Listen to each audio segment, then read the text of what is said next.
I'm Chris Meyer from Chester Helping Hands. And I'm Trisha Paradis from the Springfield Family Center. And we're here with Garrison Smith at Smitty's Market and Deli, 526 Depot Street in Chester, Vermont. Garrison, how are you doing today? Doing pretty well, thanks.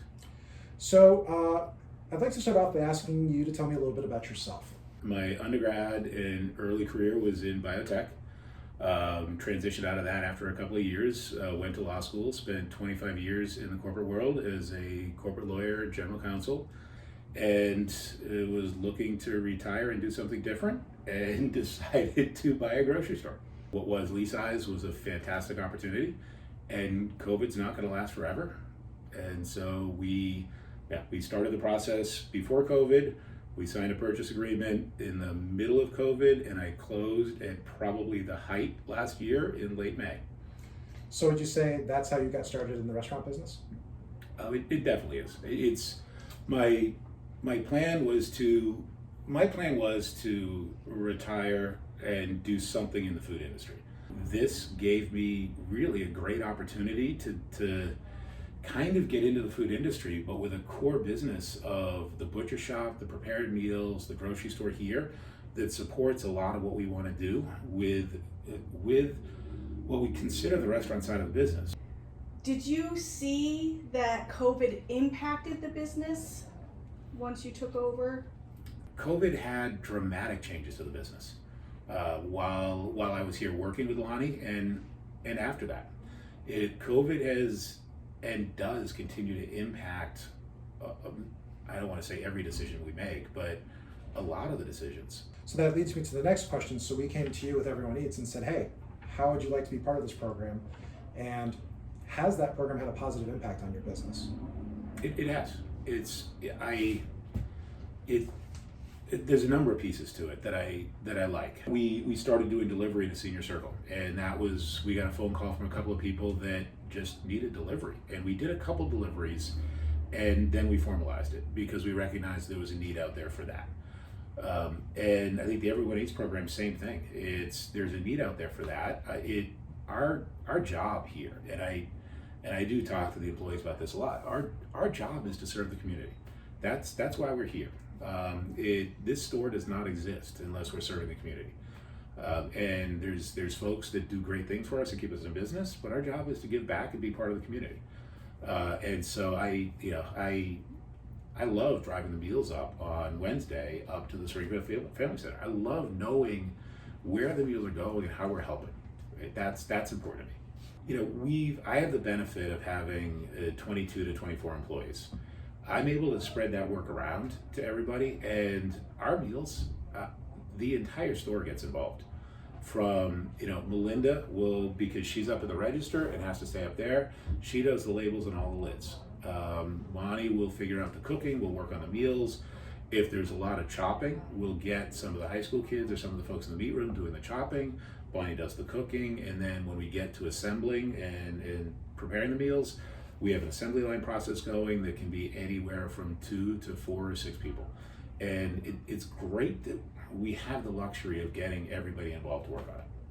So on the note of making meals and feeding the community, is there a favorite meal that you've produced so far for the program? 2 of the recent ones. One of my favorites is the bow tie pasta with tomatoes, sun-dried tomatoes, broccoli, and a cognac cream sauce. I can't believe I pulled off chicken piccata. And made 5 gallons of piccata sauce that was really good. So those, the chicken thighs, the sweet and zesty chicken thighs were just fantastic. Every one of those meals are meals that we also put in our hot food case, the meals to go. Now, during this process, obviously you're aware of the Vermont ingredient component. Mm-hmm. And my question next would be, have you changed your purchasing for the restaurant at all as a result of this?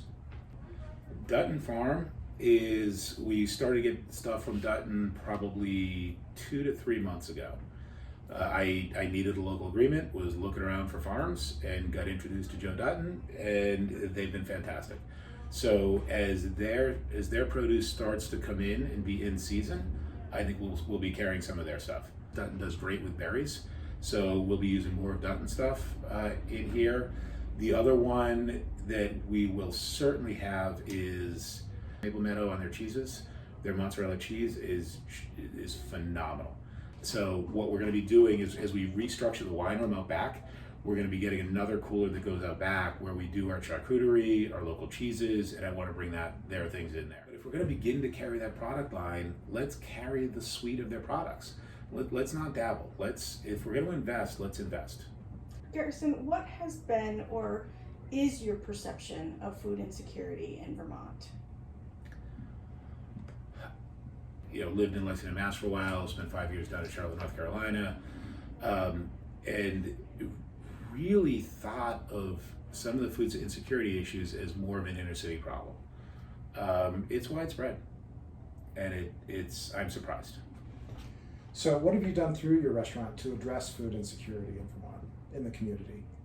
Participating in this program, and I guess as Trish was mentioning, I mean, we try to do a lot for the Springfield Family Center, because you guys do a ton of stuff, and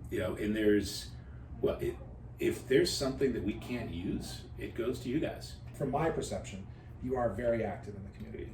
Yeah, and I think another thing is, in the nonprofit charitable food industry, you're always looking for the best bang for your buck because we have a limited budget to work with. And one thing that I know you've done with us is helping open doors to distributors, and help us secure things at cost, which is a struggle that some nonprofits have. Do you feel that restaurant resources are well utilized?